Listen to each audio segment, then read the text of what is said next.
This last video on projectile motion is about the behavior of vectors in projectile motion. So we'll start with acceleration.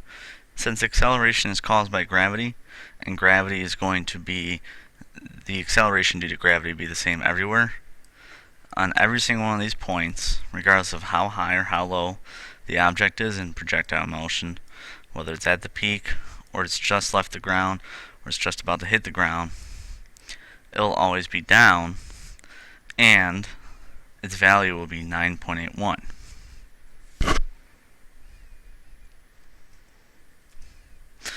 Now if we're talking about force, since the only force on this is gravity, if we ignore air resistance, once again, every single one of the vectors is pointing down. Now this time, the magnitude will not be 9.81, it'll be the mass of the object times 9.81. We'll talk more about that in the force unit.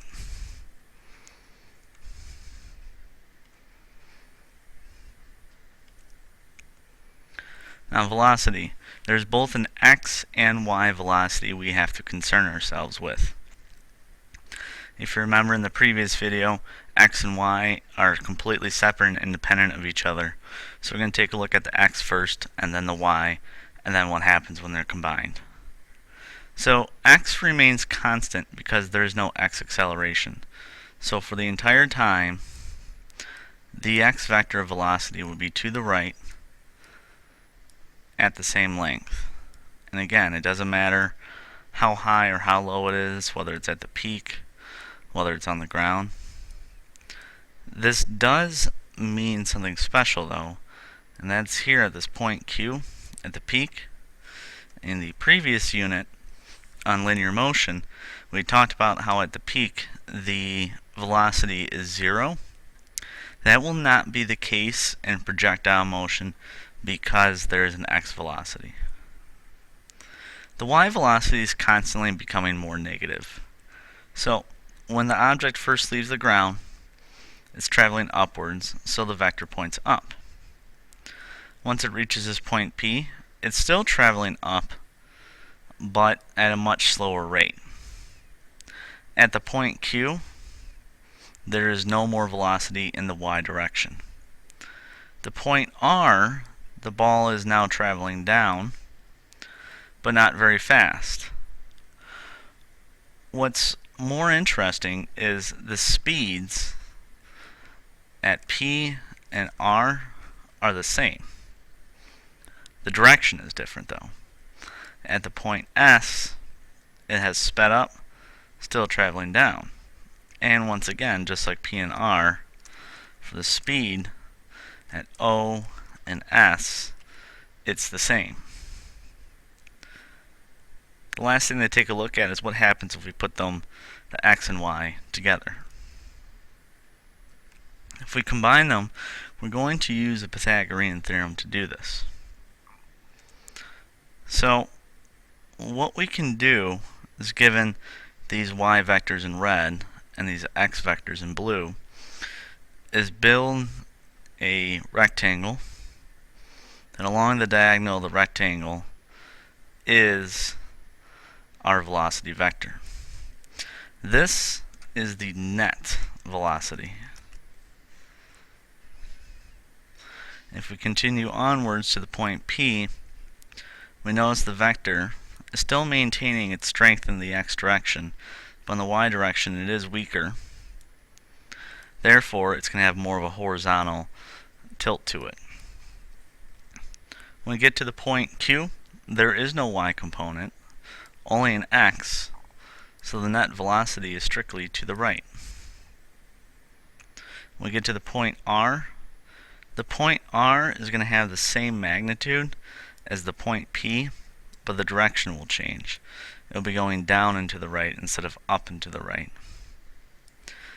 And like P and R, at the point S, the magnitude of the vector will be the same as it was at the point O, but the direction will have changed.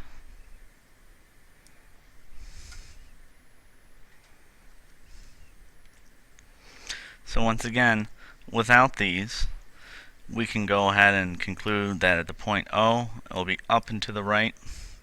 The point P, it'll be up and to the right, but farther right than it was there, also a little weaker. At the point Q, it's strictly horizontal. The point R, it's going to be as great in magnitude as it was at the point P, but down and to the right. At the point S, same magnitude as at the point O, but down and to the right. Okay, now what we're going to do for about the next 2 minutes is we have our chart with the O, P, Q, R, and S, and you have a multiple choice diagram, A, B, C, D, E, F, G, H, I, and I'm going to ask a question. You'll think about for 5 seconds and see what you can do. So, let's take a look at the point R. Which one of these, A through I, best represents the acceleration vector at the point R? The answer is B, because acceleration at all points, O, P, Q, R, or S, is down. Now let's take a look at the point Q. Which one of these vectors, A through I, best represents the net velocity at the point Q? The answer is C. There is no y component of velocity at the peak, only an x component, therefore C is the best answer. I suppose since I didn't indicate that this was necessarily traveling left to right, although the letters do increase from left to right, you could have put D and it would be more clear on an actual test. What does the y velocity look like at the point P? The answer is A. It's traveling upwards in the y direction. What does the force vector look like at the point O? The answer is B. It has to be B because the force, only force present, is gravity, which points down. Even though the ball is pointing or traveling upwards, that doesn't mean that the forces are necessarily pointing upwards. Which one of these best represents the velocity in the y direction only at the point Q? The answer is I, 0. There is no y velocity at a peak, only an x velocity. Okay, that's enough for now. So now it's time for you to take the quiz. Thank you for watching.